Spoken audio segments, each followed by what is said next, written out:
आज आपल्या भारतीय इतिहासातला सर्वात मोठा सुवर्णक्षण.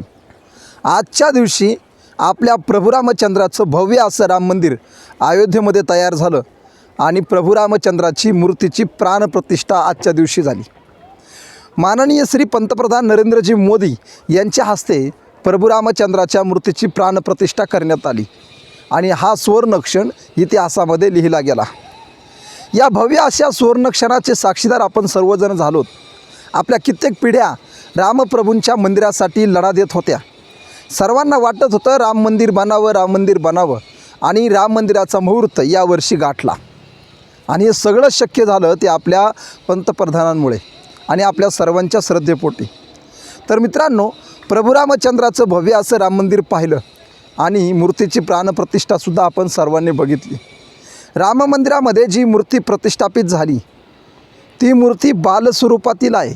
आणि या प्रभू रामचंद्राच्या मूर्तीचं नेमकं वैशिष्ट्य काय, एवढ्या भव्य अशा मंदिरामध्ये ही मूर्ती स्थापन करण्यामागचं काय कारण असेल आणि हीच मूर्ती योग्य आहे कशामुळे, तर थोडक्यामध्ये प्रभू रामचंद्राच्या राम मंदिरामध्ये भव्य अशी जी राममूर्ती स्थापन केलेली आहे, प्राणप्रतिष्ठित केलेली आहे, त्या मूर्तीचं नेमकं वैशिष्ट्य काय, ती मूर्ती कसल्या स्वरूपाची आहे आणि ती मूर्तीचे नेमके दर्शनाने काय फायदे होऊ शकतात आपल्या रामभक्तांना आणि नेमके त्या मूर्तीचे थोडक्यात वैशिष्ट्य काय, ह्या सगळ्या गोष्टीचा आपण आजच्या या व्हिडिओमध्ये आढावा घेणार आहोत.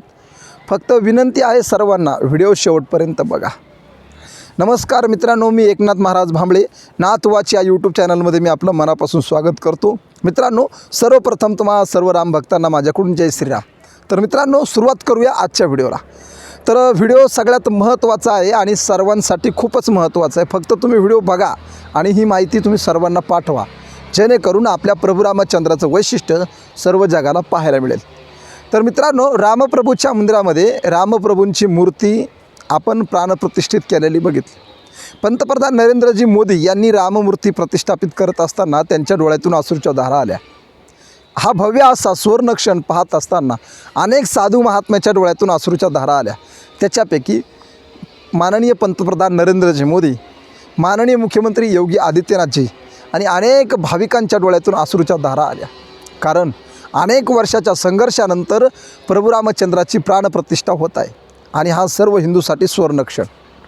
तर मित्रांनो, प्रभू रामचंद्राच्या राम मंदिरामध्ये जी मूर्ती प्रतिष्ठापित केलेली आहे त्या मूर्तीचं नेमकं वैशिष्ट्य काय आणि ती मूर्ती कसल्या स्वरूपाची याची आपण माहिती घेणार आहोत. या राममूर्तीची रचना ज्यांनी केली, या राममूर्तीला ज्यांनी कोरलं आहे आणि या राममूर्तीची निर्मिती ज्यांच्या हातून झाली असे कर्नाटकमधील सुप्रसिद्ध मूर्तिकार श्री अरुण योगीराजजी यांनी या राममूर्तीची रचना केलेली आहे. राममूर्ती निर्माण करण्याचं कार्य, राममूर्ती कोरण्याचं कार्य अरुणजी यांनी केलेलं आहे. अरुणजी हे कर्नाटकमधील सुप्रसिद्ध असे मूर्तिकार आहेत. भारतातल्या जवळपास अनेक प्रसिद्ध मूर्तिकारापैकी ते एक आहेत.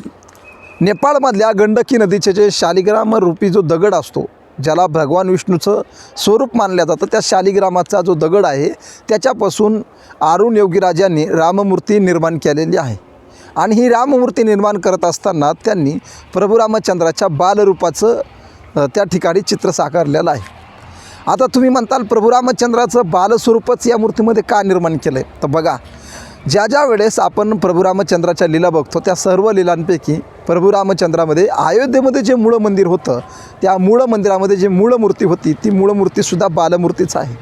आणि म्हणून सर्वानुमते याही मंदिरामध्ये जे नवीन मंदिर तयार झाले त्याच्यामध्ये बालमूर्तीची स्थापना करण्याचा योग आला. तर ही मूर्ती कशा स्वरूपाची आहे, तर ही मूर्ती भगवान प्रभू रामचंद्राचं वय वर्ष 5 वर्षाची आहे.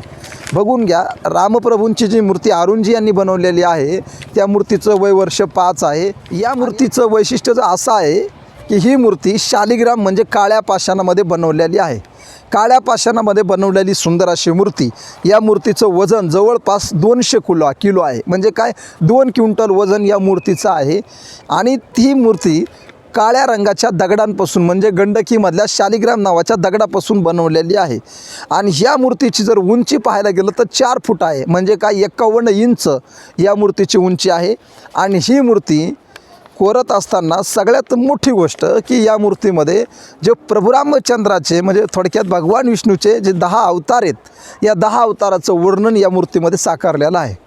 10 अवताराचं चित्र, 10 अवताराचं जे कोरीव काम असतं, 10 अवतारांच्या ज्या छोट्या छोट्या मूर्त्या आहेत या मूर्तीवर कोरण्याचा प्रयत्न कलाकाराने केलेला आहे. तर यामध्ये प्रामुख्यानं जर आपण मूर्तीचं वर्णन करायला गेलो तर यामध्ये सुरुवातीला मूर्ती जी विराजमान केलेली आहे ही कमलावर, म्हणजे कमळाच्या फुलावरती ही मूर्ती विराजमान केलेली आहे. आपण बघून घ्या, कमळाच्या फुलाच्या आकारावर ही मूर्ती विराजमान झालेली आहे आणि या मूर्तीवरती 10 अवताराचं वर्णन केलेलं आहे. त्याच्यामध्ये पहिला अवतार मत्स्य अवतार, दुसरा कुर्मा अवतार, तिसरा वराह अवतार, चौथा नरसिंह अवतार, तिसरा 5वा वामन अवतार, 6वा परशुराम अवतार आणि 7वा रामप्रभूंचा अवतार, 8वा कृष्ण अवतार, 9वा बुद्ध अवतार आणि 10वा कल्की अवतार, असे 10 अवतार प्रभू रामचंद्राच्या बाजूने कोरलेले आहेत.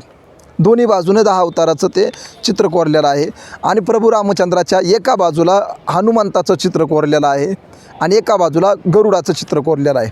म्हणजे काय, गरुड हनुमंत हे प्रभू रामचंद्राचे सेवक आहेत आणि ते प्रभू रामचंद्राच्या दोन्ही बाजूला त्या ठिकाणी स्थापित केलेले आहेत. आणि प्रभू रामचंद्राच्या डोक्यावरती भगवान सूर्यनारायणाचं चित्र कोरलेलं आहे.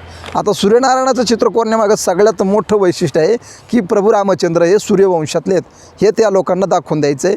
प्रभू रामचंद्र सूर्यवंशातले असल्यामुळे त्या ठिकाणी प्रभू रामचंद्राच्या डोक्यावरती सूर्य कोरलेला आहे.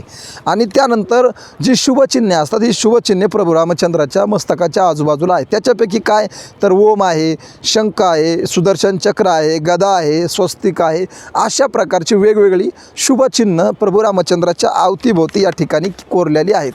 अशा प्रकारची ही सुंदर अशी मूर्ती प्रभू रामचंद्राची अरुणजी गोविल यांनी बनवलेली आहे.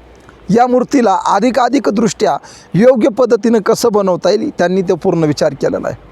आणि या मूर्तीच्या दर्शनाचा असा एक फायदा आहे मित्रांनो की या मूर्तीचं जर आपण दर्शन घेतलं तर आपल्याला जे प्रभू रामचंद्राचे अनेक अवतार आहेत, इतर अवतार, थोडक्यामध्ये या सर्व अवतारांचं दर्शन आपल्याला एकाच ठिकाणी घेता येईल. आणि या प्रभू रामचंद्राच्या दशावताराचं जे वर्णन या ठिकाणी करण्यात आलं या सर्वांचं सुद्धा आपल्याला दर्शन घेता येईल. अशा प्रकारे प्रभू रामचंद्राची मूर्ती प्राणप्रतिष्ठित केलेली आहे. प्रभू रामचंद्राची ही बालमूर्ती पाहिल्यावर चेहऱ्याकडे बघून घ्या, चेहऱ्यावरचे भाव अत्यंत तेजस्वी आहेत. आणि ही प्रभू रामचंद्राची मूर्ती आज पंतप्रधान नरेंद्रजी मोदी यांच्या हस्ते राम मंदिरामध्ये प्रतिष्ठापित झालेली आहे. आता इथून पुढे आपण जर कधी अयोध्येला गेलो तर राम मंदिरामध्ये या मूर्तीचं दर्शन आपल्याला प्रामुख्याने घ्यायचं आहे. आणि ही आपल्या सर्वांसाठी आनंदाची गोष्ट आहे, कारण ही मूर्ती अत्यंत योग्य पद्धतीने आणि सोयीस्कररित्या बनवलेली आहे. उंच आहे, बघायला सोपी आहे आणि दर्शनासाठी सुद्धा सोपी आहे.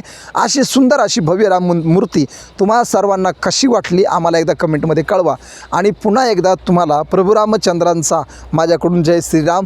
व्हिडिओ कसा वाटला आम्हाला कमेंटमध्ये कळवा आणि सर्वांनी कमेंटमध्ये जय श्रीराम लिहायला विसरू नका. आणि जर व्हिडिओ आवडला असेल तर आमच्या यूट्यूब चॅनलला नक्की सबस्क्राईब करा. रामकृष्ण हरी.